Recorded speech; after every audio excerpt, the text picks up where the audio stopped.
Okay जी, start करते हैं। तो कहाँ से स्टार्ट करें? 15 का पेपर ही करें या क्या?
ठीक है जी, देखिए 55 नंबर क्वेश्चन, जून 2015 वाला जो पेपर था उसका। सो दे आर सेइंग कि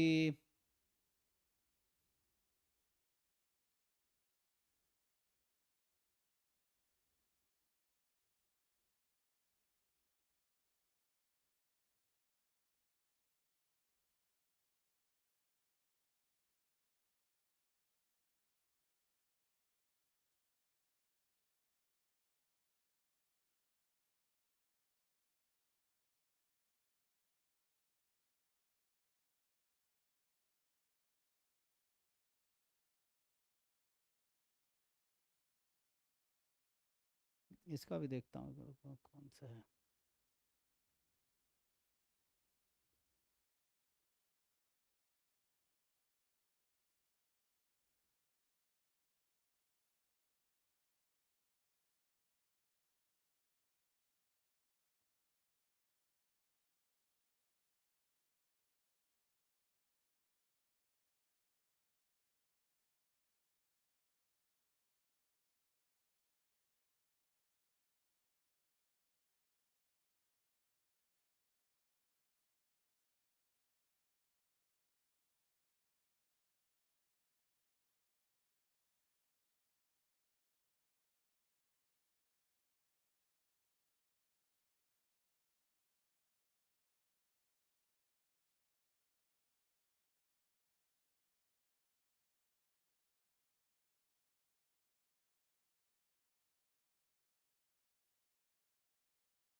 इसमें कितना सॉल्व किया था हमने, है ना? अभी लास्ट क्लास में आई थिंक 55 तक किए थे ना।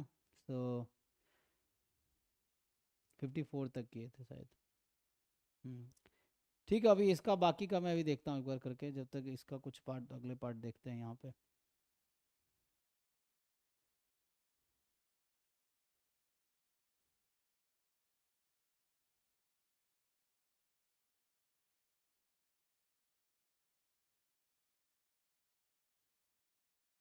अच्छा, कुछ दिन पहले एक ग्रुप में क्वेश्चन पूछा था, उसका मैं बताया, तू बता रही थी ना, क्विंग मॉडल वाला था। सो उसका देखो एक बारी, फिर हम आते हैं।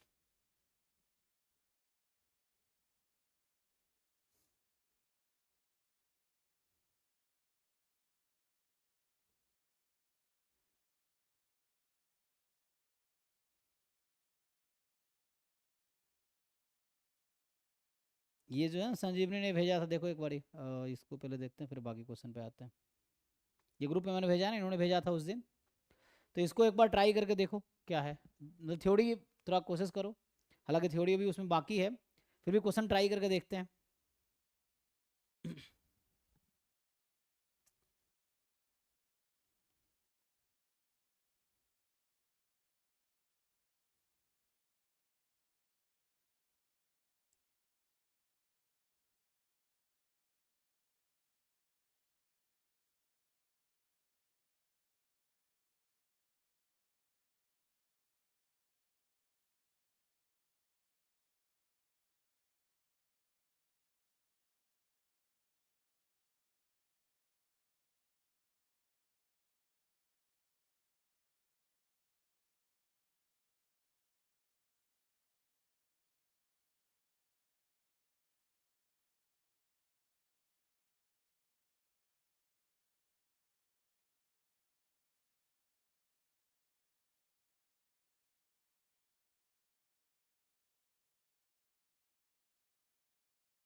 देख लिया जी, इसमें क्या बोलना चाह रहा है कि consider a system of two servers where customer from, है ना, outside the system arrive at server one. So मान लो इस तरह से है, so server one server two, let's say इस तरह से, एंड है ना, ये अराइवल यहाँ पे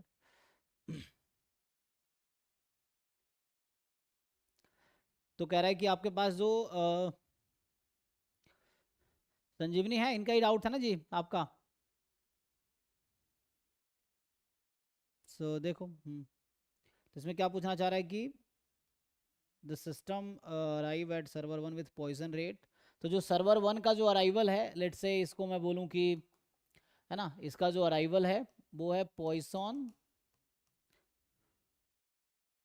अराइवल, ठीक है ना, रेट 4, और इसका अराइवल है, तो मतलब अभी के लिए समझो इनिशियली जो एक्चुअली रेट है ना, so let's say lambda naught, है ना, अराइवल रेट आपका 4 है, एंड लैम्बडा, ये कैसे भी है ना, तो अभी चलो इसको, लेकिन इफेक्टिव रेट क्या होगा, लैम्बडा 1 लैम्बडा 2 करते हैं, μ1 μ2, ऐसा कुछ है। देखो सर्वर 2 पे जो है ना, इसका पॉइजन रेट 5 है, and the service rate at server 1 is, ये रेट 8 है, रेट इसका रेट 10 है। यहाँ तो ठीक है, ये इनिशियली आपको बता रहा है, ठीक है, कि जो सर्वर 1 का अराइवल है वो Poisson processor with rate 4, server 2 पे जो अराइवल है वो पॉइजन प्रोसेसर विथ रेट 5 है, एंड μ1 जो है सर्विस रेट एट सर्वर 1 है 8 पर, है ना, आर दे रखा है, सर्विस रेट में जो भी है ना, 8 है, and service rate at server 2 is 10। अब आगे कुछ कंडीशंस हैं, तो इसके अकॉर्डिंग ना ये इसका जो अराइवल रेट है वो चेंज होगा, बिकॉज आगे कुछ कंडीशन है। ये कुछ कहना चाह रहा है कि customer arrive at server 1 is equally likely to join the server 2 upon completion of service. अगर सर्विस 2 से, है ना, कंप्लीट हो गया तो 50% चांस है कि वो सर्वर 1 ज्वाइन कर लेगा, मतलब वापस सर्वर 1 में आ जाएगा, है ना। The customer at server 1 is equally likely to join server 2, अच्छा server 1, customer at server 1 is equally likely to join server, अच्छा sorry, customer at server 1 equally likely to join server 2 upon completion of service और leave the system. Okay, या तो है ना 50% chance है इसमें आ जाएगा, या लीव कर दे, ठीक है। Similarly customer at server 2 upon completion of the service will go to server 1 with probability 1/4। तो मतलब जो सर्वर 1 वाला है आफ्टर कंप्लीशन वो सर्वर 2 पे आएगा, तो उसकी प्रोबेबिलिटी है 50%, है ना, यहाँ से, और यहाँ से अगर सर्विस कंप्लीट हो जाए प्रोबेबिलिटी है 25%। ऐसा कुछ कह रहा है, मतलब 1/4 1/2 कहने, मतलब ये 1/2 और ये 1/4। तो इसका मतलब ये है कि ये जो रेट है ना ये अभी अपडेट होगा, ठीक है। सो इम्प्रूव्ड रेट क्या होगा, अराइवल रेट, तो उसके अकॉर्डिंग कुछ ऐसा कहना चाह रहा है, तो इसको थोड़ा अपडेट करना पड़ेगा। कैसे अपडेट होगा ये,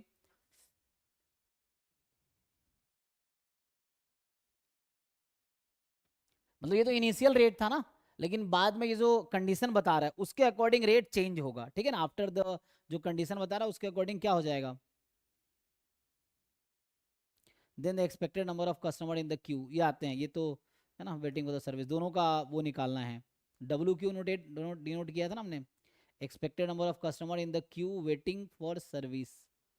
तो क्योंकि एक तो अराइवल हो रहा है, प्लस अराइवल के बाद जो सर्विस कंप्लीट हो रहा है S1 पे, तो S2 में आ जा रहा है विथ प्रोबेबिलिटी हाफ, फिर S2 से सर्विस कंप्लीट होगा तो वो S1 में चले जा रहा है विथ प्रोबेबिलिटी 1/4। तो इसका जो रेट है ना वो इम्प्रूव अपडेट होगा। So what will be updated rate, कोई बताओ, किसी को आइडिया है।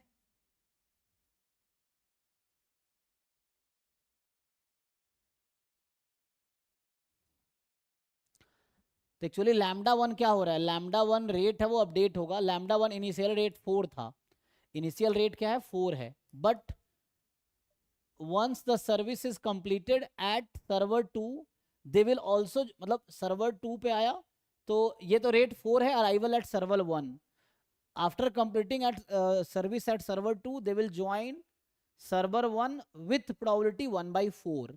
तो मतलब जो रेट सर्वर 2 का है उसका 1/4 कस्टमर क्या करेगा, सर्वर 1 ज्वाइन करेगा। तो इसका मतलब है सर्वर 2 का जो रेट है उसका 1/4 customer will join server 1 also. तो एक तो ये अपडेटेड लैम्डा 1 हो जाएगा। सिमिलरली अगर आप लैम्डा 2 की बात करेंगे तो इनिशियल रेट कितना था 5 is the arrival rate at server 2, ठीक है, and after service at server 1, मतलब जो कस्टमर सर्वर 1 में लगे हुए हैं तो सर्वर 1 का अराइवल रेट था लैम्डा 1, तो उसके जब सर्विस कंप्लीट हो जाएगा सो 50% चांस है कि that customer will join service two after server 2 after service from server 1। तो मतलब ये है कि लैम्डा 1 जो रेट है अराइवल का सर्विस सर्वर 1 पे, उसके 50% कस्टमर चांस जो है वो सर्वर 2 ज्वाइन करेगा अकॉर्डिंग टू क्वेश्चन, है ना, तो ये हो जाएगा 50%। तो इसको सॉल्व करेंगे ना तो अपडेटेड हमारे पास लैम्डा आ जाएगा, ठीक है, कि एक्चुअली ये इफेक्टिव लैम्डा बोल दो कि ये इफेक्टिव लैम्डा हमारे पास ये आ जाएगा सॉल्व करके। तो देखिए क्या आएगा, इन दोनों इक्वेशन को सॉल्व करो भाई, कोई इसको सॉल्व करो जिनका डाउट है स्पेशली। हाँ जी संजीवनी, आर यू देयर? इसको सॉल्व करके बताओ what will be answer lambda 1 lambda 2। Yes sir. हाँ, तो इसको सॉल्व करके you tell lambda 1 lambda 2।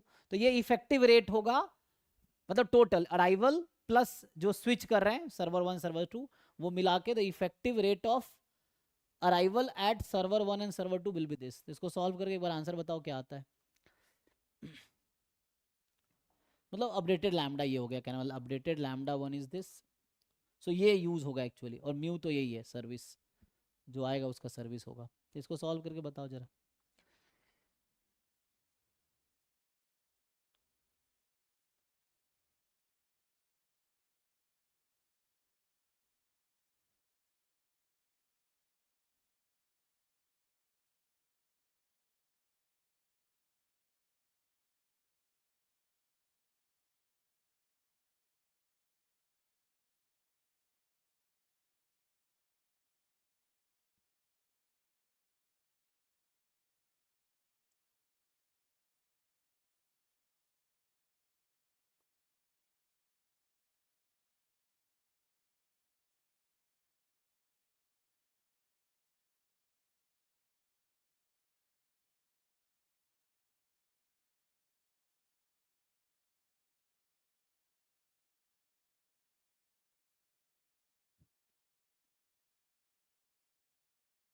Lambda 1 is 6 and lambda 2 is 8.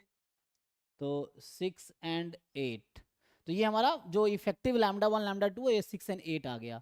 और म्यू तो वही है, mu 1 is 8 and mu 2 is 10, ठीक है। सो नाउ हमें क्या चाहिए, हमें पूछा गया है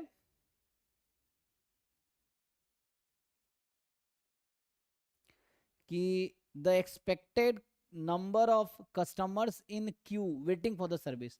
तो मुझे बताइए expected number of customers in Q waiting for service in server 1, या बोलूँगा है ना, तो क्या इसका नोटेशन था, मान लो W है ना 1 क्यू बोल देता हूँ, तो इसका फॉर्मूला क्या था याद है? व्हाट इज MM1 फॉर्मूला में, अभी MM1 की हम अलग अलग बात कर रहे हैं। So we are talking about server 1, ठीक है, तो हम सर्वर 1 की बात कर रहे हैं। So at server 1 what is the expected number of customers in queue, इसका फॉर्मूला था ना कुछ, WQ लिख रहे थे, 1 लिखने का मतलब सर्वर 1 की बात कर रहा हूँ। इसका फॉर्मूला बताइए, देखिए शुरू में लिखाया होगा या आपने जब क्लासेस हमने किए हैं उसमें तो लिखाया था ना, जो 3-4 क्लास हुई हैं क्वीन थ्योरी का, तो उसमें हमने इसका फॉर्मूला लिखाया होगा। What is formula of this, the expected number of customers in queue, इसका क्या फॉर्मूला होगा वेटिंग फॉर सर्विस?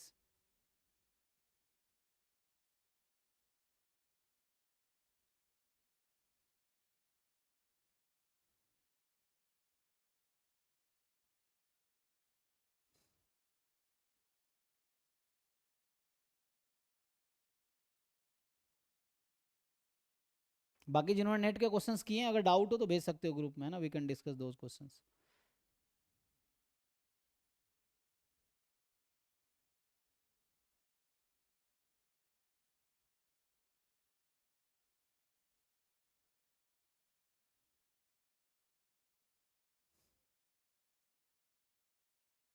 हाँ जी संजीव ने याद नहीं है क्या आपको? देखो ग्रुप में नोट्स पड़ा होगा, है ना, प्रयास वाले बैच में, उसमें लिखा होगा, यहाँ भेज देता हूँ नोट्स। बेटे आपने ट्राई किया होगा ना, ट्राई किया तो याद तो होना चाहिए थोड़ा बहुत।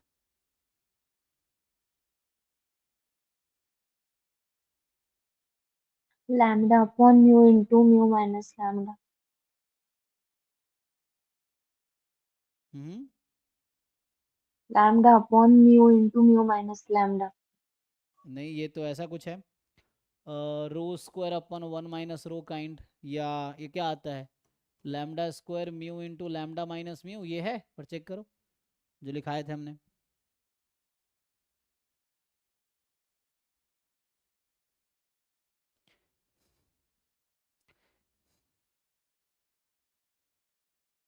ये देखो मैं नोट्स भेजता हूँ, उसमें चेक करो। ये आपने नोट सही से लिखे नहीं फॉर्मूला। ये 6 में 7 में की जो क्लासेस हुई हैं, इसका नोट चेक करो। देखो मैंने ग्रुप में भेजा है, इसको चेक करो, बताओ देख के कहाँ है फॉर्मूला। ये लिखा रखा है ना। The expected number of customers in Q,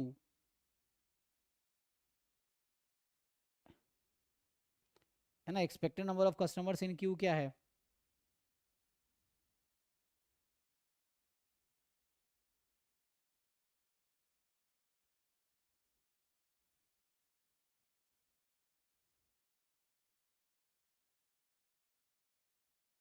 नहीं नहीं, expected number customer in Q, यही बोला ना क्वेश्चन, कि expected number of customers in Q, यही बोला हुआ ना, देखो। ये पूछा है कि expected number of customers in Q waiting for service, तो उसका फॉर्मूला चेक करो, उसमें क्या लिखा रखा है मैंने, आपके पास बुक है तो बुक देख लो, ठीक है। सो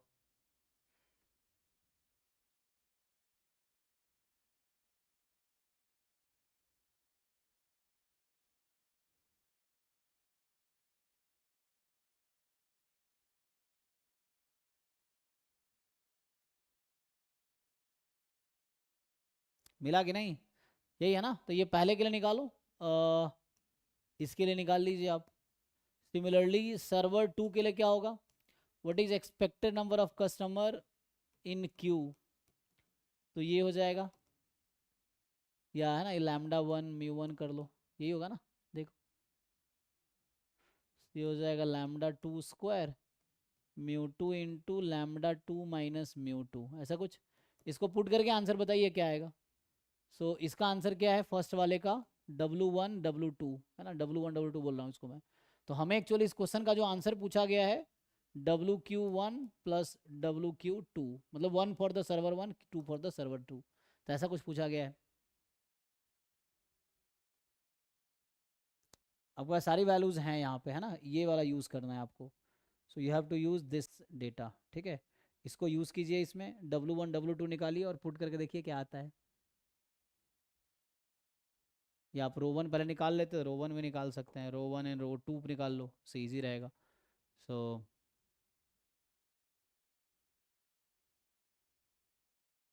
ठीक है ना, तो यहाँ से क्या आ जाएगा, 6/8, 3/4, और ये कितना 8/10, मतलब 4/5। ये पुट कर लो चाहो तो, और आंसर बताओ क्या आएगा, और देखो उसमें क्या आंसर है कि नहीं है।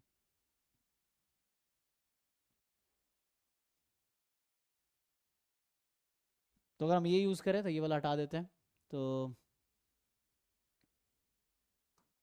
एक तो पहले फॉर्मूला ठीक से याद होना चाहिए, तभी तो क्वेश्चन होगा, फॉर्मूला ही नहीं पता होगा तो कैसे सॉल्व करोगे। ये आ जाएगा, और इसका है 4/5 होल स्क्वायर अपॉन 1 - 4/5, ये सॉल्व कर लीजिए, एंड जो भी इन दोनों का सम होगा वो यहाँ ऐड कर लो, एंड यही आंसर होगा, है ना। तो इसमें एक ऑप्शन नन ऑफ दिस भी है, तो अगर मैच नहीं करेगा तो नन ऑफ दिस होगा, है ना, D option none of this है।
हो गया जी, आंसर आया कि नहीं? सर ऑप्शन में ही है।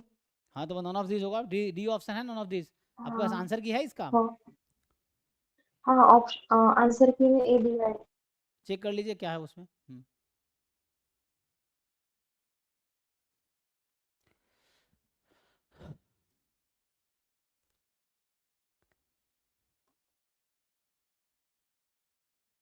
देखिए जी, नेक्स्ट क्वेश्चन हम कर रहे थे ना 55। तो अभी तक लास्ट क्लास में हमने है ना 2015 वाला जो नेट का पेपर है उसका हमने 50 कहाँ से स्टार्ट किया था, 49 से। 49 से लेके 55 4 तक लास्ट क्लास में किया था। 55 देखो मैं लिख रहा था ना, तो ये 55 जो है ये आपको कह रहा है कि suppose x I given theta I, this is normal theta I comma sigma square, ठीक है।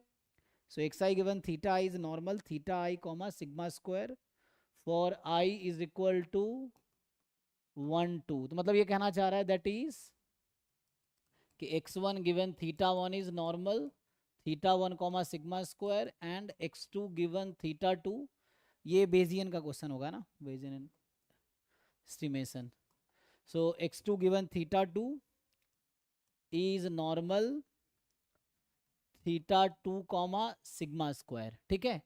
अब आपसे पूछ रहा है अंडर द प्रायर डिस्ट्रीब्यूशन, और आपको प्रायर डिस्ट्रीब्यूशन दे रखा है थीटा 1 इज, अच्छा दोनों आईआईडी है, तो प्रायर डिस्ट्रीब्यूशन है theta 1 theta 2 are IID normal mu comma tau square, where mu sigma square mu and tau square are known. अच्छा, जहाँ बता रहा है कि where mu sigma square and tau square are known, ठीक है ना, कांस्टेंट है। तो then which of the following is true about the marginal distribution of x1 x2। तो आपको x1 x2 का मार्जिनल डिस्ट्रीब्यूशन निकालना है यहाँ पे, ठीक है। So you have to find the marginal distribution of x1 x2। तो इसको हटा दो, इसका तो लिख दिया हमने यहाँ पे ना। सो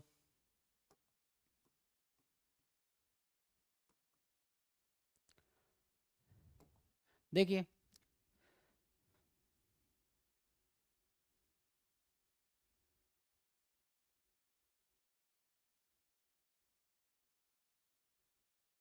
तो पहला ऑप्शन बोल रहा है ना, तो क्वेश्चन ये है which of the following is true about marginal distribution of x1 x2।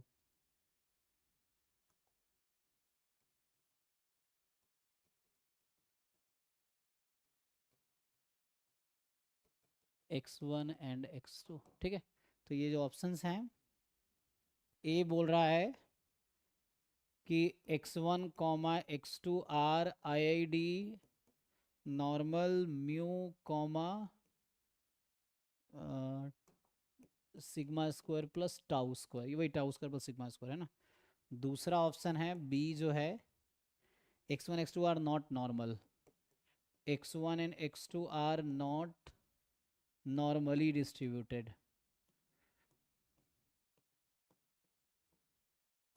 And C कह रहा है आपसे कि x1 x2 are this but they are not independent.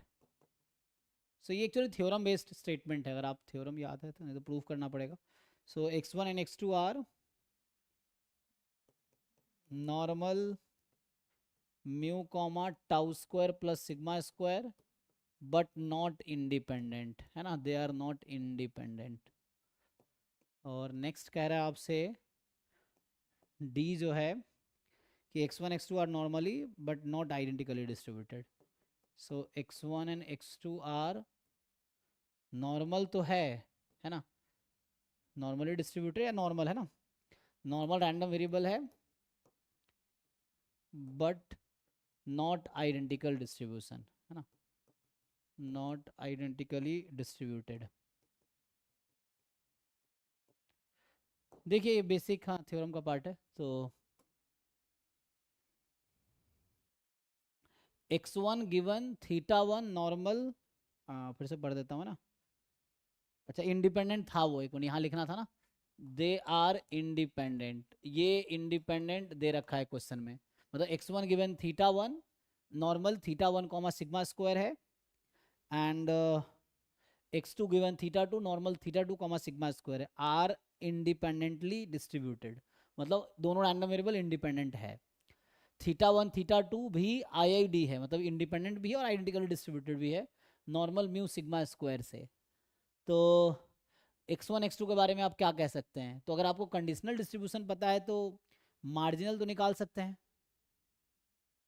और जब x1 x2 से इंडिपेंडेंट है, थीटा वन थीटा टू वैसे भी इंडिपेंडेंट है, आइडेंटिकली डिस्ट्रीब्यूटेड है, तो मुझे लग रहा है x1 x2 भी इंडिपेंडेंट ही होगा। क्यों डिपेंड करेगा? देखिए, because x1 given theta one independent है x2 गिवन थीटा टू से, और थीटा वन थीटा टू खुद इंडिपेंडेंट है ना, तो वैसे कोई रिलेशन है नहीं, सो आई थिंक इंडिपेंडेंट तो होगा, ठीक है ना, मतलब ये बेसिक रिजल्ट है, आपको वो यूज़ करना है। सो x1 x2 इंडिपेंडेंट तो होगा, तो जो कह रहा है इंडिपेंडेंट नहीं है वो तो गलत होना चाहिए, हिसाब से ये गलत होने चाहिए। अब बात रह गया x1 x2 के डिस्ट्रीब्यूशन का।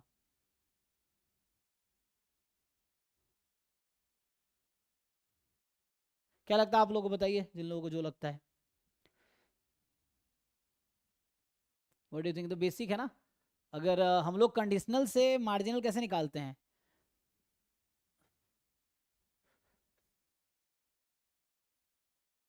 अगर हम सिर्फ ये यूज़ करें, इसको यूज़ करें एंड थीटा वन को यूज़ करें, तो x1 आ जाएगा।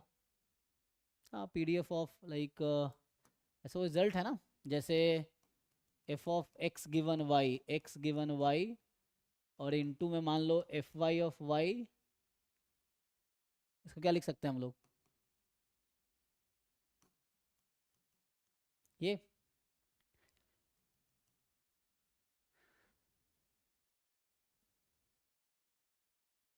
होता है ना, क्योंकि ज्वाइंट अगर इसको नीचे ले आएंगे तो हम लोग जानते ही हैं कि ज्वाइंट अपॉन मार्जिनल जो होता है, तो जो कंडीशनल है हमारे पास, this is joint upon marginal, नहीं ना? So joint upon marginal cross multiply करेंगे ये, तो similarly can we find distribution of, अब अगर एक्स वाई इंडिपेंडेंट है तो अलग अलग हो जाएगा।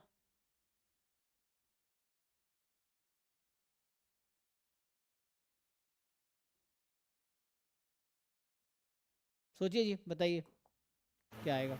सर इंटीग्रेट कर लेंगे ना उसको, हाँ हाँ, जो जॉइंट आ गया उसको फिर इंडिविजुअली आ जाएगी। आ जाएगा, तो क्या आएगा आपके हिसाब से?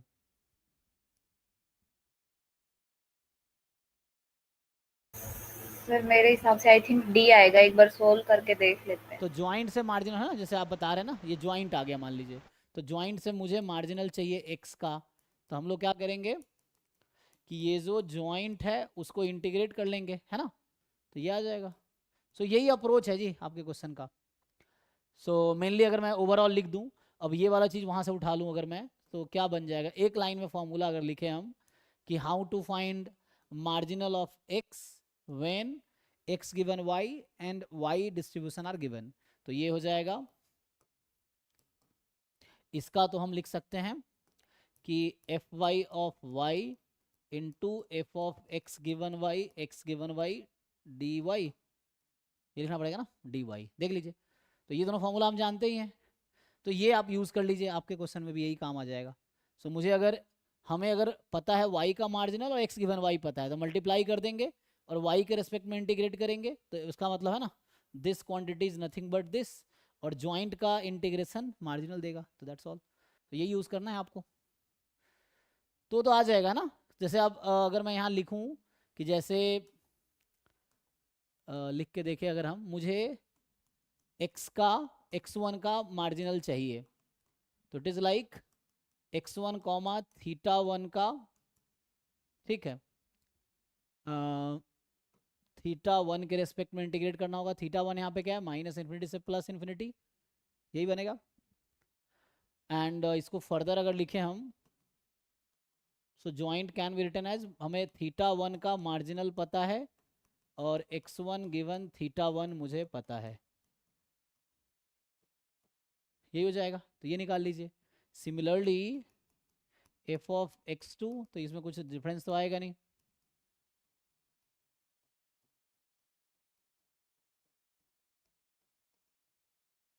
सो यहाँ से आपको मिलेगा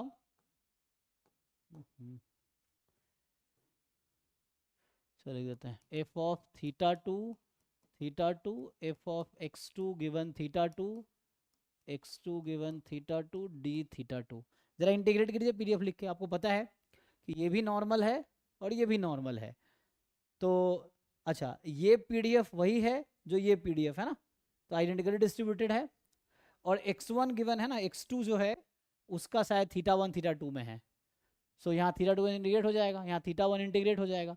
एक्चुअली यहाँ पे जो आपको थीटा1 दिख रहा है वो तो इंटीग्रेट होकर खत्म हो जाना है ना।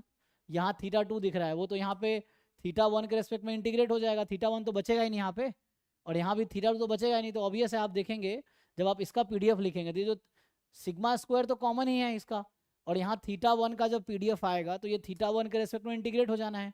तो यहाँ फॉर एग्जाम्पल जो भी क्वांटिटी आएगी gx1 काइंड ऑफ मान लो, और यहाँ gx2 काइंड ऑफ आएगी, दोनों फंक्शन सेम ही होना है बिकॉज थीटा1 थीटा2 आइडेंटिकल आईआईडी है ना, तो दोनों सेम ही आना है। तो कहने का मतलब ये है कि ये जो x1 x2 आएगा आर आईआईडी, अब क्या आएगा वो तो निकाल के देखना पड़ेगा, तो वो आपको इंटीग्रेट करना पड़ेगा। आईआईडी तो है, क्यों इंडिपेंडेंटली डिस्ट्रीब्यूटेड होगा, हाँ, एंड आइडेंटिकली डिस्ट्रीब्यूटेड क्यों होगा, क्योंकि थीटा1 थीटा2 गायब हो जाएगा। x1 में थीटा1 नहीं आना है, x2 के पीडीएफ में थीटा2 नहीं आना है, तो जो बचेगा उसमें वही mu sigma square tau square आएगा, वो कॉमन ही आएगा। ये देख के पता चल रहा है, आप कैलकुलेशन करके देखो, आपको पीडीएफ तो पता होगा नॉर्मल थीटा1 का डिस्ट्रीब्यूशन क्या है, नॉर्मल म्यू टाउ स्क्वायर का पीडीएफ पता है, यहाँ पुट करो, एंड देन आपको नॉर्मल थीटा1 सिग्मा स्क्वायर का पीडीएफ पता है, यहाँ पुट करो, थीटा1 के रेस्पेक्ट में इंटीग्रेट करो, तो थीटा1 गायब हो जाएगा ना, यहाँ थीटा2 गायब हो जाएगा, देन जो भी बचेगा देख लो क्या बचेगा। डायरेक्ट रिजल्ट भी है ये, तो है ना, जैसे ही बोल रहा है कि नॉर्मल डिस्ट्रीब्यूट नहीं होगा, आई थिंक नॉर्मल ही आएगा, ये आपको चेक करना पड़ेगा, ठीक है। तो ये दोनों तो आउट हो जाएगा, एंड बचा अब नॉर्मल आएगा कि नहीं आएगा इंटीग्रेट करने के बाद। क्या लगता है आप लोगों को, देखो इंटीग्रेट करके, ये थिंक रिजल्ट है directly convolution of two random variable.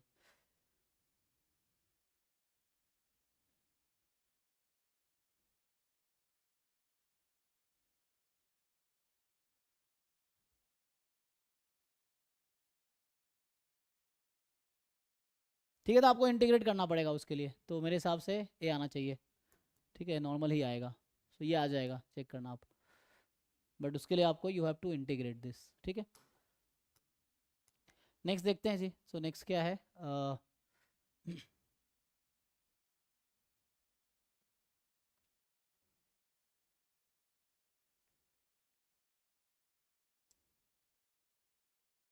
देख लो जिनको कैलकुलेशन करना हो आप करके देख लो चाहो तो।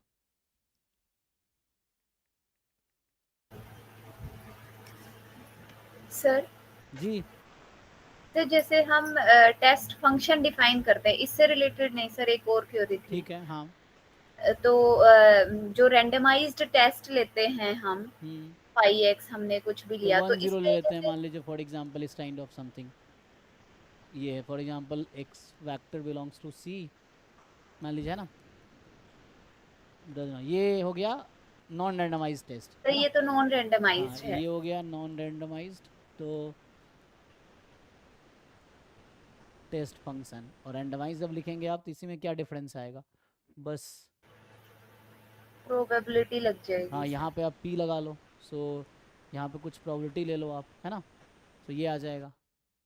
सो यहाँ सर ये तो जैसे मेरा डाउट ये था कि जैसे इसमें हम टोटल प्रोबेबिलिटी शुड बी 1 ऐसा कुछ नहीं, मतलब नहीं, कॉन्सेप्ट नहीं होता ना, हम हाँ अपनी नहीं, मर्जी से कुछ भी ले सकते हाँ हैं। पहले हम निकालते हैं क्रिटिकल रीजन यस नीमन सर। पियर्सन लेमा ये लाइक्लीहुड रेशियो टेस्ट से। अब मुझे एक्चुअली वो जो क्रिटिकल रीजन है वो लेवल ऑफ सिग्निफिकेंस को अचीव नहीं कर रहा है, तो उसको अचीव करने के लिए हम ऐसा p यहाँ प्रोबेबिलिटी लेते हैं, सो दैट कि यहाँ पे एक्सपेक्टेशन ऑफ जो फाई है, expectation of phi when h naught is true, तो ये अल्फा आ जाए। तो इसका मतलब है कि ये जो टेस्ट फंक्शन है ना, मतलब चाहे फाई वो हो चाहे ये हो, होता यही, साइज का डेफिनेशन यही है टेस्ट फंक्शन के टर्म में, तो ये अल्फा हो जाए तो इसका मतलब है कि ये अब मोस्ट पावरफुल क्रिटिकल रीजन हो जाएगा। अगर सिंपल वर्सेस सिंपल है तो नीमन पियर्सन लेमा से, और नहीं तो कार्ली रूबिन थ्योरम है सिंपल वर्सेस कंपोजिट के लिए, तो ये हो जाएगा। अब उसके बाद फिर आप जो भी आपको पावर अगर निकालना है तो पावर इसका आएगा expectation of pi given H1 is true. तो इससे होगा। हाँ जरूरी नहीं वन, वहाँ कोई जो ऐसा जो जरूरी नहीं वन लेना, वो तो हम देखते हैं कि क्या आप रैंडमाइज कर रहे हैं, मतलब ये कितनी प्रोबेबिलिटी ले रहे हो इस क्रिटिकल रीजन के लिए, है ना। सो रैंडमाइज इसीलिए है क्योंकि रैंडम है, वहाँ नॉन रैंडमाइज क्योंकि आपने वन ले रखा है वहाँ पे। सो मतलब तो यहाँ से आ जाएगा H1 इज ट्रू इस तरीके से।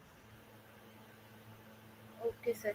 सर जैसे कि हमारे पास क्रिटिकल रीजन मान के चले कि 0.05 के लिए हमें करनी है, ठीक और है। अगर हमें मतलब उस हिसाब से हमने ये रैंडमाइज टेस्ट यूज किया है, अगर उसी क्वेश्चन में वो कहता है कि क्रिटिकल रीजन हमारा कुछ और होना चाहिए जैसे 0.01, तो हम इसको चेंज कर सकते हैं ना अपनी उससे हाँ मर्जी सो दैट वो लेवल ऑफ सिग्निफिकेंस या वो साइज है ना, वो टेस्ट का वो को लेवल ऑफ अचीव कर सिग्निफिकेंस सकते। अचीव कर ले।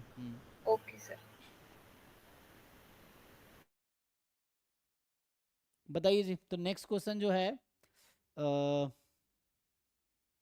ये तो सिंपल लीनियर मॉडल्स का क्वेश्चन है, तो आसान सा लग रहा है। सिंपल आपको बताना है कि कौन सा बेस लीनियर अनबायस्ड एस्टिमेटर है।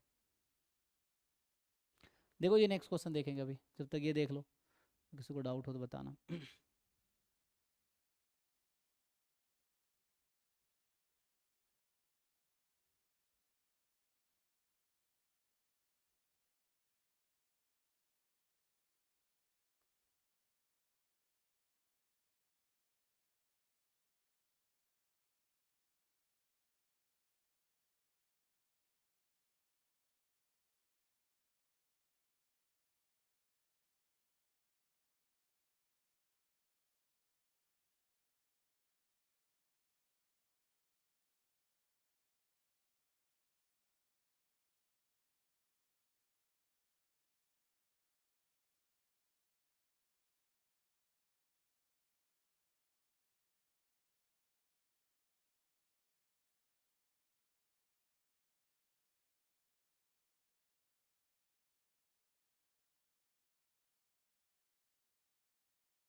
तो नेक्स्ट क्वेश्चन कैसे होगा, ये simple base linear unbiased estimate कैसे निकालते हो तुम लीनियर मॉडल्स में। थ्योरी पढ़ाया होगा ना, थ्योरी ये मैंने नहीं पढ़ाए थे, तो टीचर जो पढ़ाए होंगे। इसका डायरेक्टली फॉर्मूला आई थी ना, लिस्ट स्क्वायर एस्टिमेटर जो है जनरलाइज लिस्ट स्क्वायर, उस तरह से कुछ। देखो ये क्वेश्चन 56 बताओ क्या आएगा, मैं लिख देता हूँ एक बार, तुम लोग ट्राई करके देखो जिनको आता है। ये आसान क्वेश्चन ऐसा लग रहा है। तो कह रहा है consider a model yi is equal to I time beta plus epsilon I, where I is 1 2 3, where बता रहा है कि where epsilon 1 2 3 are independent with mean 0, है ना। So epsilon 1 epsilon 2 epsilon 3 are independent with mean 0, ठीक है ना। इसका मीन 0 एंड वेरिएंस, एंड जो है वेरिएंस ऑफ एप्सिलॉन 1 आपका सिग्मा स्क्वायर है, variance of epsilon 2 2 sigma square है, and variance of epsilon 3 3 sigma square है। ठीक है, इस तरह से कुछ, तो मतलब है ना ऐसा हो गया। दैट इज लिखे तो expectation of epsilon I is 0 for all I, and variance of epsilon I is I time sigma square, ठीक है ना। तो ऐसा कुछ, ठीक है। Which of the following is the best linear unbiased estimate of beta? So पूछ रहा है कि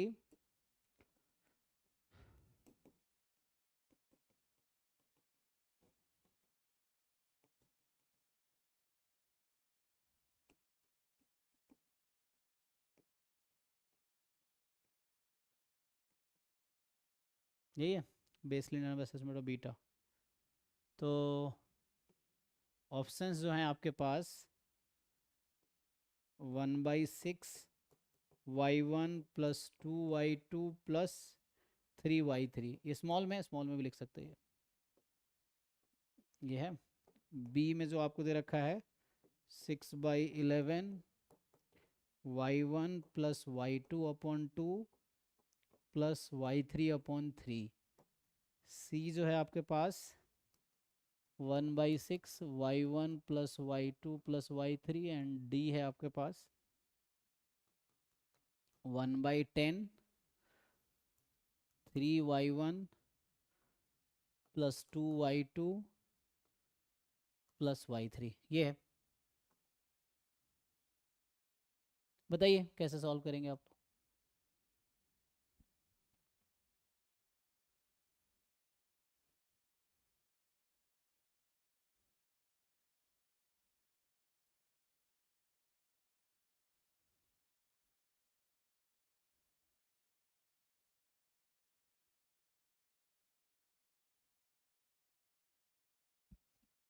तो क्या फॉर्मूला होता है, जैसे फॉर्मूला अगर आपको याद है तो हो जाएगा ना, best linear unbiased estimate, blue ना। So best linear unbiased estimate.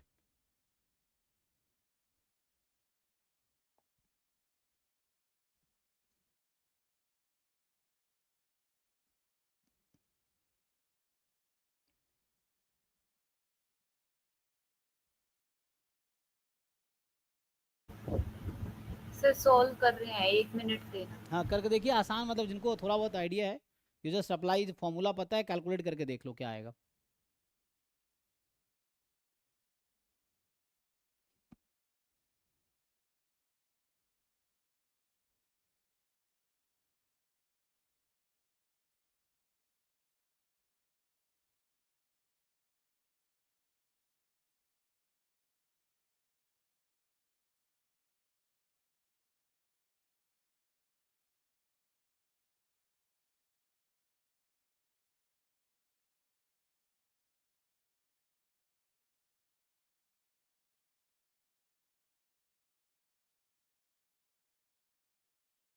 है ना, वेरिएंस वो नहीं है ना।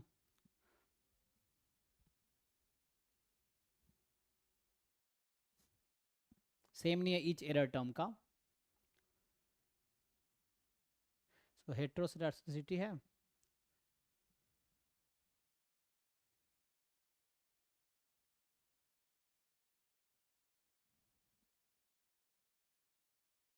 सो मेनली इसमें क्या है, जनरल लिस्ट स्क्वायर एस्टिमेट निकालना पड़ेगा ना। हाँ C है क्या? Because C is the only unbiased estimator given. अच्छा वैसे चेक कर लिया आपने, ये भी सही तरीका है ना, क्योंकि अनबायस्ड होना तो जरूरी है ना।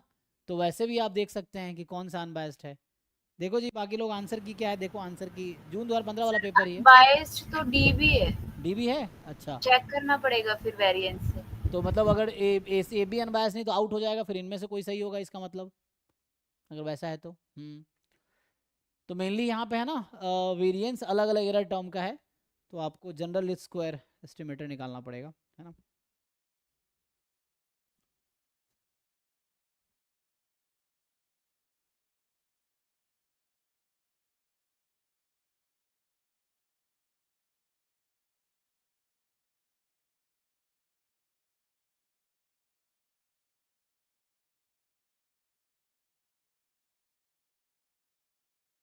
जनरलाइज्ड स्क्वायर,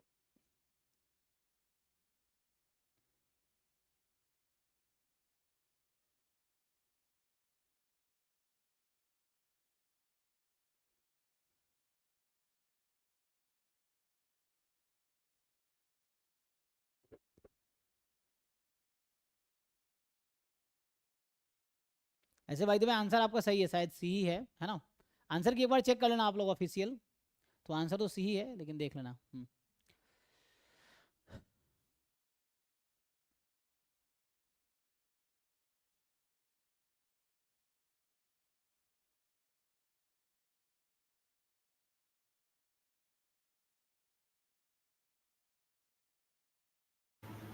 सर डी आ रहा है, वेरिएंस इन दोनों में से सी और डी में से डी का कम आ रहा है। डी का कम आ रहा है। सर बी सी का आ रहा है वेरिएंस सिग्मा स्क्वायर बाई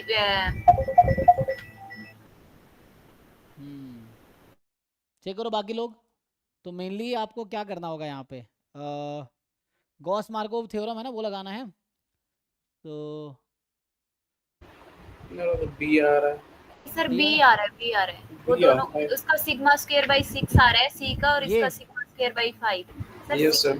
सी अच्छा सर वेटेज से कर सकते हैं, किससे? वेटेज से, अच्छा, क्योंकि weightage। वेरिएंस डिपेंडेंट है ना, कांस्टेंट नहीं है, तो ऐसे में वेटेज यूज कर लेते हैं। हाँ हाँ हाँ।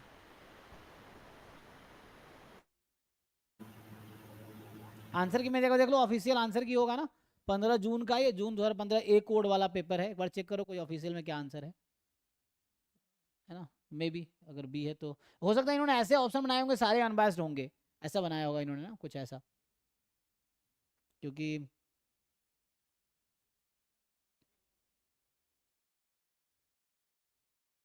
सो वेटेड लीस्ट स्क्वायर से आ जाएगा नहीं फिर तो, हाँ, क्योंकि यहाँ पे वेरिएंस आपका हर इक्वल तो नहीं एरर टर्म का, तो वो सही करना पड़ेगा फिर तो। सो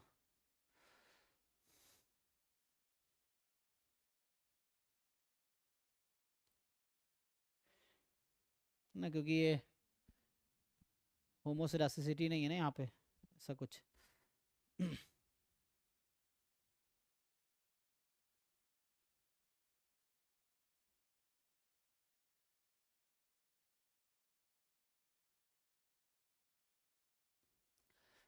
तो इसमें क्या करोगे आप, ये कहना चाह रहे हो हमें मिनिमाइज करना पड़ेगा, instead of using ordinary list square हमें किसको मिनिमाइज करना पड़ेगा,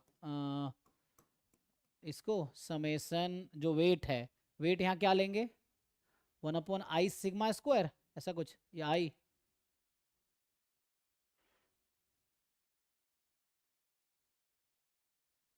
हम लोग उसको मिनिमाइज करते हैं, साइलेंट लेते थे ना, तो यहाँ पे आएगा 1/i इंटू देन वही ले लो एरर स्क्वायर का जो टर्म आएगा, सो कुछ ऐसा कहाँ आएगा, वाई माइनस आई बीटा इसके होल स्क्वायर, इसी को मिनिमाइज करेंगे जी, बताइए कौन बता रहे थे, प्रखर, क्या इसको मिनिमाइज करेंगे आप, इसी को मिनिमाइज करना है ना, या कोई और अप्रोच है। तो ऐसा कुछ, इसको मिनिमाइज करके बीटा की वैल्यू निकालो क्या आता है।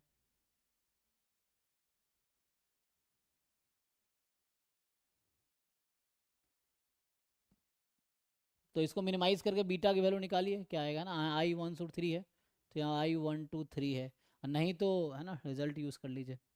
तो इसको मिनिमाइज कीजिए and then you see what is the value of beta, उससे आ जाएगा शायद।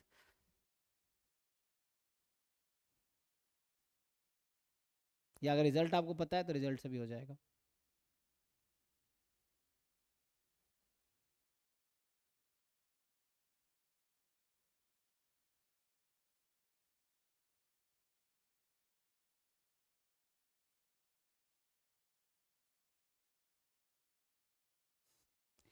तो ये सिंपल कैलकुलेशन है भाई, देख लो है ना, इसमें कैलकुलेशन करके चेक करो।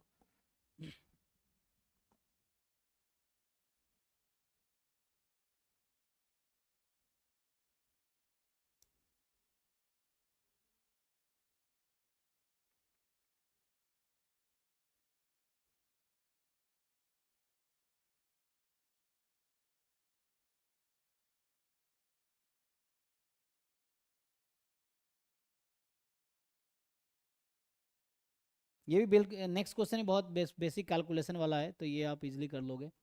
सो ये 57 कह रहा है कि लेट y जो वेक्टर है आपके पास, ये इस तरह से है, y1 y2 yn डैश, मतलब इसका ट्रांसपोज है, मतलब कॉलम वेक्टर है, have this have the multivariate distribution. तो ये भी सिंपल रिजल्ट है ना, ये सब थ्योरम्स याद है तो हो जाएगा। मल्टीवेरिएट नॉर्मल डिस्ट्रीब्यूशन है ना,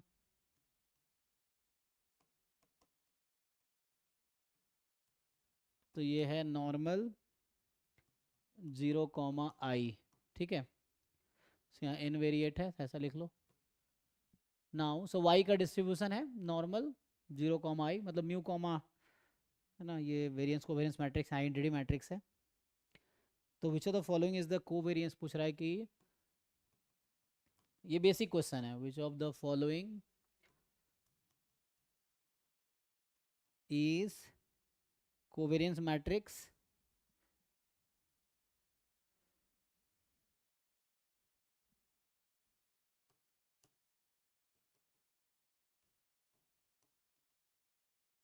covariance matrix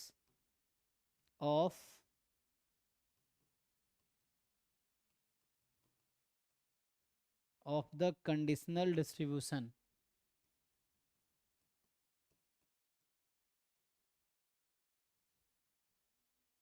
of y given क्या समेशन मतलब y n। ठीक है, अब आपसे पूछ रहा है यहाँ पे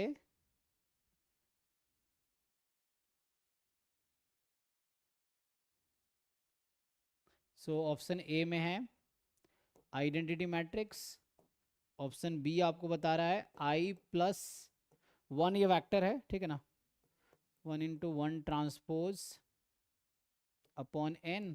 सी में आपको बोल रहा है I minus 1 × 1 transpose upon n, and D है 1 × 1 ट्रांसपोज अपॉन n। ये वेक्टर है ना, वन का तो यहाँ पे हो गया कि this is actually 1 1 1 1, this n×1 matrix है, कॉलम वेक्टर है।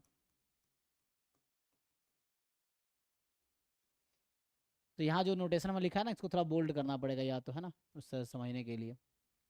तो ये मैट्रिक्स है, यहाँ कहने का मतलब ये जो नोटेशन क्वेश्चन में बोल्ड किया हुआ है so that it is a column vector. बताओ, ये भी सिंपल कैलकुलेशन बेस्ड क्वेश्चन है।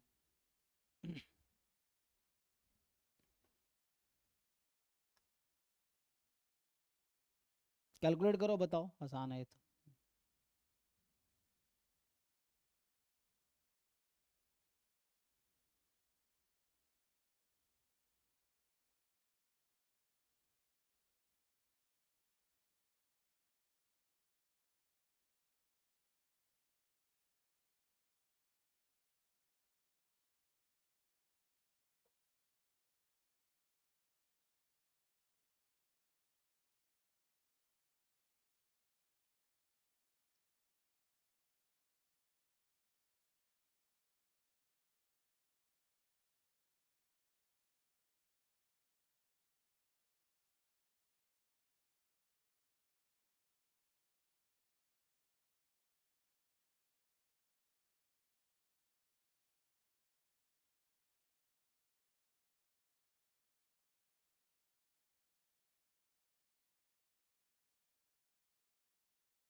तो वैसे अगर मुश्किल लग रहा तुम चाहो तो अभी फॉर द टाइम बीइंग आप इनको 1 रख दो, फिर देखो क्या आता है, कोई तो डिस्कार्ड हो जाएगा, होगा।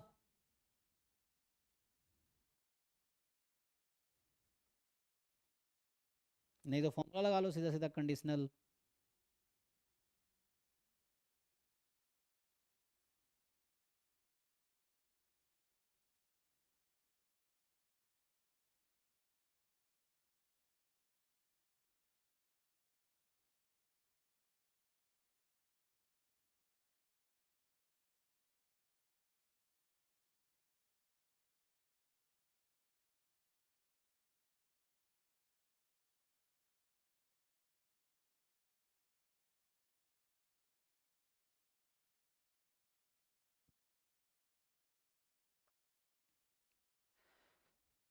कैलकुलेट करो जी, बताओ। नहीं हो रहा तो मैं ट्राई करता हूँ फिर। सिंपल है ये, कंडीशनल कैसे निकालते हो, है ना। ज़्यादा n को 2 रख लो, है ना। मैं कह रहा हूँ इतना लंबा कैलकुलेशन नहीं करना हो तो you fix n is equal to 1।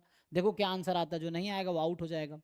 You fix n is equal to 2, इसके लिए सॉल्व कर लो। इतने पे ही मुझे लगता है काम हो जाएगा, है ना।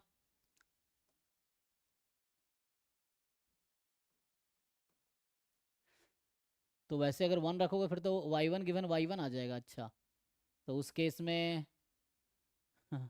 कोवेरियंस मैट्रिक्स, तो मतलब उसमें सिर्फ वेरिएंस निकालना पड़ेगा ना। क्या आएगा, मान लो अगर n को मैंने 1 रख दिया तो समथिंग लाइक आपसे पूछ रहा है, क्योंकि जो मैट्रिक्स आपसे पूछा जा रहा है। Sir n is equal to 2 लेके सॉल्व करे तो ज्यादा इजी हो करिए, जाएगा। n इक्वल 2 ले करिए, बाईवेरिएट नॉर्मल हो जाएगा उस केस में। तो उससे भी वही कह रहे हैं, क्योंकि हमें ऑप्शन डिस्कार्ड ही तो करना है, तो n इक्वल 2 ले कर लो, है ना। अगर मैं 1 ले रहा हूँ तो 1 लेके ऐसा हो जा रहा है, y1 गिवन y1 हो जा रहा है। तो y1 गिवन y1 जो है, तो y1 तो कांस्टेंट हो गया एक्चुअली, डीजेनरेट नहीं हो गया। x given x is degenerate kind of, मतलब डीजेनरेट नहीं, क्योंकि x गिवन x हो गया ना, कहने का मतलब उसका वेरिएंस तो 0 ही होगा जब x गिवन है। तो एनीवे जो भी है, कहने का ये मतलब है मेरा कि variance of y1 given y1, तो ये तो 0 होगा। y1 जब y1 गिवन है तो कांस्टेंट हो गया ना, तो कांस्टेंट हो गया तो वेरिएंस 0 होना चाहिए। और अगर n2 में बात करेंगे तो y1, है ना, y2 आपके पास है गिवन ऐसा y1 प्लस y2, है ना। इसका आपको निकालना है वही वेरिएंस कोवेरिएंस मैट्रिक्स।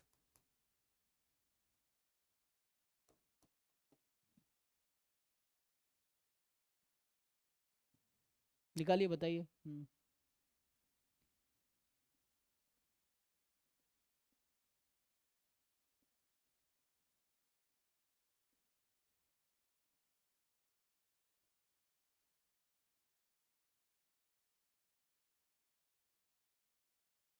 और यही सब एग्जाम में ऐसे ही मिलेगा आपको, इसमें ना इस तरह क्वेश्चन ही आते हैं, आया हुआ भी है, इस तरह का ही मिलेगा आपको वहाँ भी।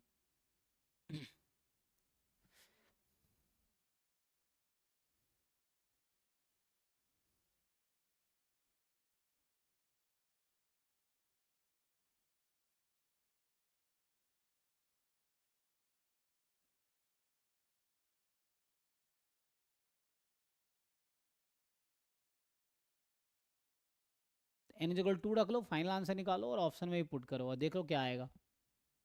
तो इस तरह से कुछ आएगा।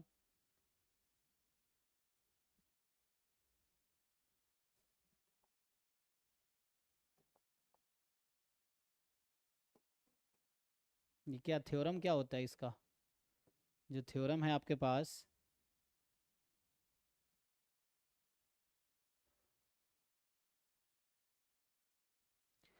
सो कोवेरिएंस ऑफ y गिवन, मान लो a कोई वेक्टर है, a transpose y is equal to some c, मान लो अभी के लिए। तो इसका आएगा, ये जस्ट गिवन है ना, c हटा दो चाहो तो।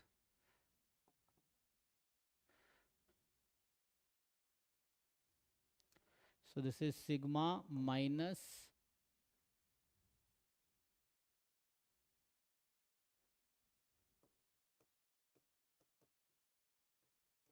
ऐसा कुछ, पूरे का इन्वर्स और इनटू में आ जाएगा a ट्रांसपोज सिग्मा, है जी। देखिए इस तरह से कुछ आएगा।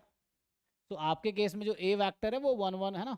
यहाँ जो a वेक्टर है, अगर हम a ट्रांसपोज y को लिखते हैं y1 plus y2 plus yn, it is something like 1 1 1 और y1 y2 yn, है ना। तो ये कुछ ऐसा हो गया 1 डैश y, है ना। तो हमारा a एक्चुअली 1 वेक्टर है ना, यही 1 कॉलम जो था वो है हमारे केस में।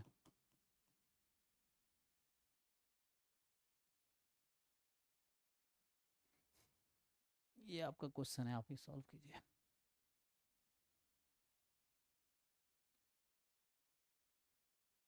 तो हमारा a तो 1 हो जाएगा, ठीक है ना, तो उस तरह से आ जाएगा कुछ। और सिग्मा हमारा i है, हमारे क्वेश्चन में सिग्मा तो i है ना जी, सिग्मा i है ना, तो सिग्मा तो i है। तो यहाँ i रख देंगे तो क्या होगा, i माइनस कितना आएगा देखो। सो सिग्मा को i रख दो, a हमारा 1 है, ठीक है ना। ये जो मतलब ये जो फॉर्मूला मैंने लिखा है, इस फॉर्मूले के अकॉर्डिंग हमारे क्वेश्चन में ए वेक्टर 1 है और सिग्मा वेक्टर आई है, तो इसमें आप पुट करो ए को 1 और सिग्मा को आई, ये क्या रिड्यूस हो जाएगा, तो इससे डायरेक्टली आ जाएगा, तो सीधा सीधा थ्योरम है ना ये तो।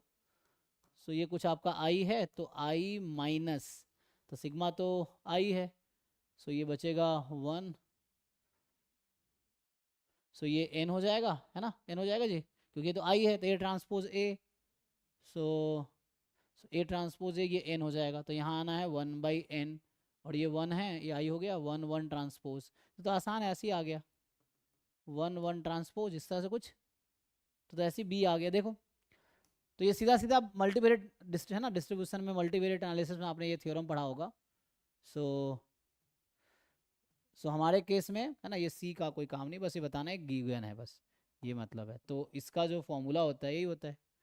तो हमारे क्वेश्चन में सिग्मा ऑलरेडी है ना, तो ये जो नॉर्मल म्यू कॉमा सिग्मा है, तो हमारा सिग्मा तो आई था, सो आर सिग्मा वाज आई, ठीक, और ये ए ट्रांसपोज वाई, तो मैंने कहा कि समेसन y1 से लेके yn तक को लिख सकते हैं 1 ट्रांसपोज y, यही ना, तो हो गया हमारा काम।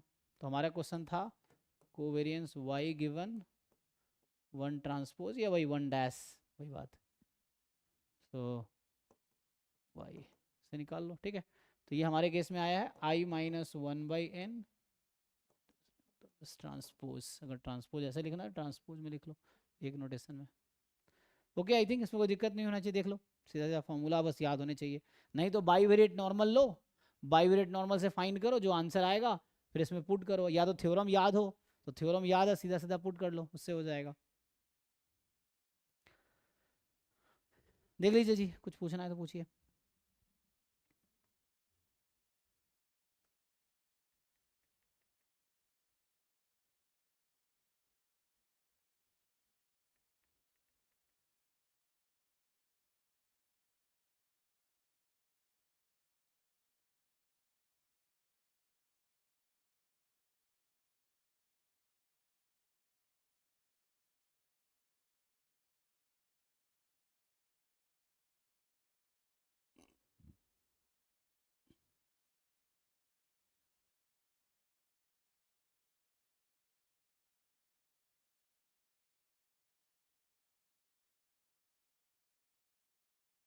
So next question actually design का है ना, डिज़ाइन है, एंड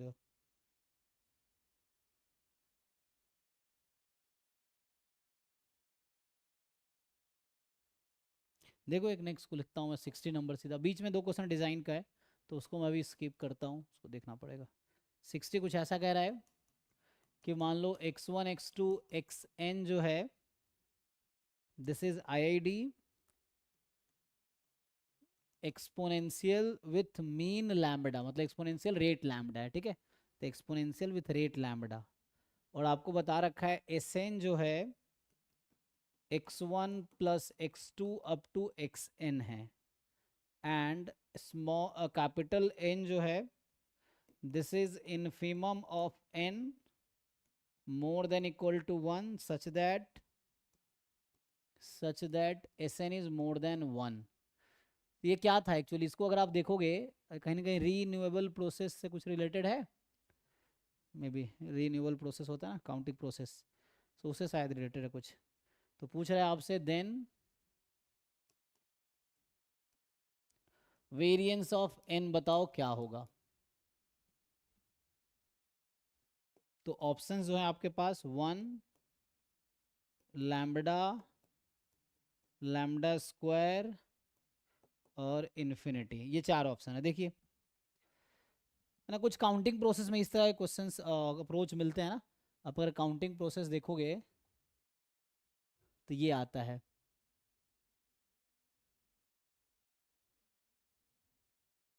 थोड़ा सोचो क्या हो सकता है इसका।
बताइए जी, अगर काउंटिंग प्रोसेस का डेफिनेशन पूछा जाए तो क्या जानते हो आप लोग, या रिन्यूअल प्रोसेस जो है वो क्या होता है?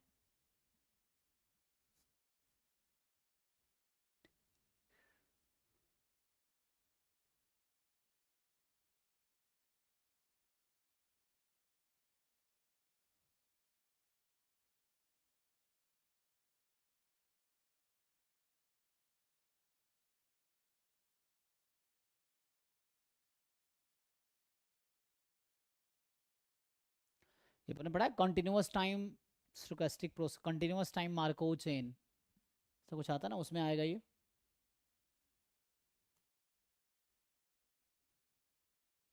तो एक सीधा सीधा थ्योरम है, मैं इसको प्रूव करने के बजाय सीधा सीधा थ्योरम लिखा देता हूँ, आप उसको यूज़ कर लेना तो इससे आ जाएगा। जब तक तुम लोग सोच के बताओ जिन लोगों को समझ आ रहा है क्या आंसर होना चाहिए।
सर लैम्बडा है क्या आंसर?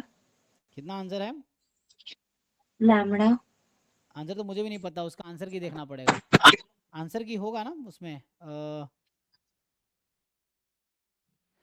कैसे आया आंसर आपका? वो फॉर्मूला है ना रिन्यूअल प्रोसेस का, जो वेरिएंस होता है वो sigma square T by mu cube होता है। अच्छा ठीक है। एक मिनट। फिर आंसर तो इसका लैम्बडा ही है, पर लैम ये आ रहा कैसे? अच्छा, हाँ वही मतलब वो है ना, लीनियर प्रोसेस या काउंटिंग प्रोसेस में फॉर्मूला जस्ट यूज़ हो जाएगा, देख लो।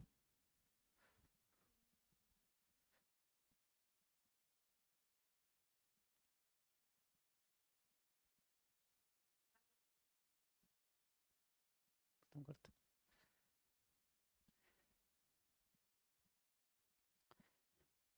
ठीक है जी, आप सॉल्यूशन भेज दो ग्रुप में फिर, है ना संजीवनी, ग्रुप में फोटो भेज दो बस, जो फॉर्म आपने हाँ यूज़ सर। जो यूज़ किया आपने रिजल्ट वो जस्ट भेज दो, बाकी लोग समझ जाएंगे। हाँ सर। हम्म। सर एक बार थ्योरम लिखा सकते क्या? जी जी, वो भी ग्रुप में भेज रहे हैं, देखिए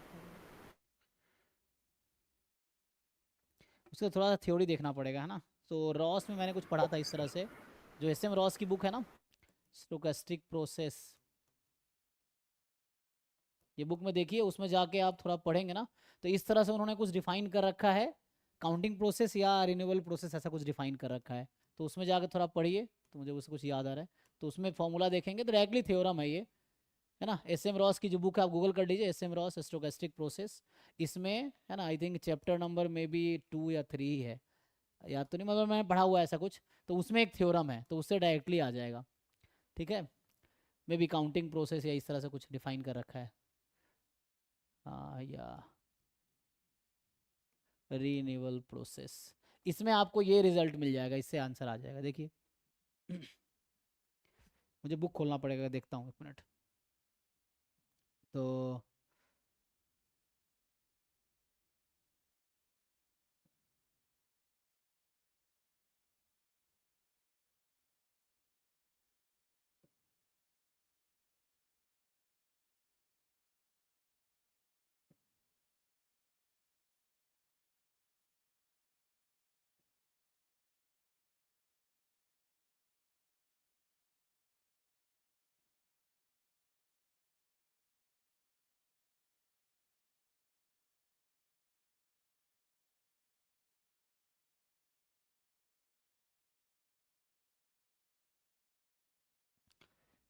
जो रीनेबल प्रोसेस का आपका डेफिनेशन आप देखेंगे ना, तो उसमें ऐसे ही रहता है डिफाइंड।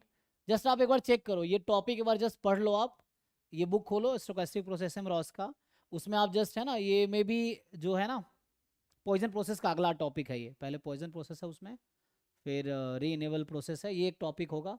ये सेम ही एक्चुअली, काउंटिंग प्रोसेस दोनों एक ही बात है ना, रीनेबल प्रोसेस या counting process they are same thing. ठीक है, तो इसमें आपको डायरेक्टली इसका रिजल्ट मिल जाएगा। तो ये जो एंटी डिफाइन करता है ना, सो सो यहाँ इंटर अराइवल टाइम एक्सपोनेंशियल है ना, एस एन क्या है, x1 + x2 + xn, मतलब arrival time of nth customer, ऐसा कुछ हो गया ना, arrival time of nth customer. और n जो है, this is the counting process, number of है ना अराइवल बाई टाइम t, है ना, ये जो रिप्रेजेंट कर रहा है Sn मोर देन 1। Sn क्या है, ये किसको रिप्रेजेंट करता है, arrival time of nth customer या nth इवेंट, या occurrence time of nth event occurrence, है ना, ये nth दिस, ये बोल रहा है मोर देन 1, तो टाइम 1 से ज़्यादा होगा, इसका क्या आएगा, मतलब डायरेक्टली रिजल्ट है, मैं कहना चाह रहा हूँ रिजल्ट एक थ्योरम लिखना पड़ेगा। सो इससे जो आएगा वेरिएंस ऑफ n सीधा सीधा लैम्डा होता है, तो यहाँ पे जो एक थ्योरम है कि n-1 has distribution Poisson lambda, ये एक थ्योरम है। ठीक है, तो इससे क्या आएगा जरा बनाओ। सो एक्सपेक्टेशन ऑफ n निकालोगे तो 1 + लैम्बडा आएगा, एंड वेरिएंस ऑफ n निकालोगे लैम्बडा आएगा। ठीक है, सो ये डायरेक्ट रिजल्ट है, मैं ये कहना चाह रहा हूँ, इसके लिए कुछ ज़्यादा प्रूफ करने की जरूरत नहीं, this is direct straight forward. तो ये आप रॉस वाली बुक पढ़ो, उसमें आपको ये मिल जाएगा रिजल्ट। ठीक है, टॉपिक कौन सा पढ़ोगे, उसमें काउंटिंग प्रोसेस नाम नहीं लिखा, उसमें लिखा रीन्यूअल प्रोसेस, है ना।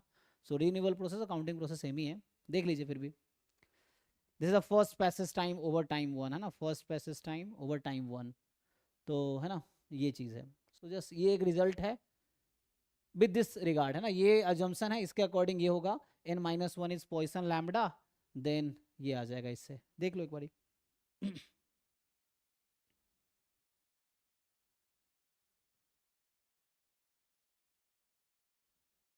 ठीक है जी, सो अगले क्लास में आगे कंटिन्यू करते हैं। तो ये तो हो गया, इसमें थोड़ा डिज़ाइन मुझे खुद देखना पड़ेगा अभी, सो बाकी देखते हैं अगले क्लास में।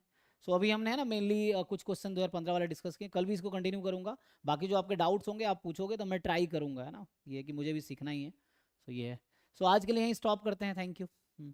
मे भी कल शायद क्लास नहीं होगी, अभी मैं फिर घर जाऊँगा, अभी आजकल वीकेंड पे घर जाता हूँ, तो फ्राइडे सैटरडे संडे क्लास नहीं हो पाएगी, सिर्फ मंडे क्लास होगी अब आऊँगा, तो ये है।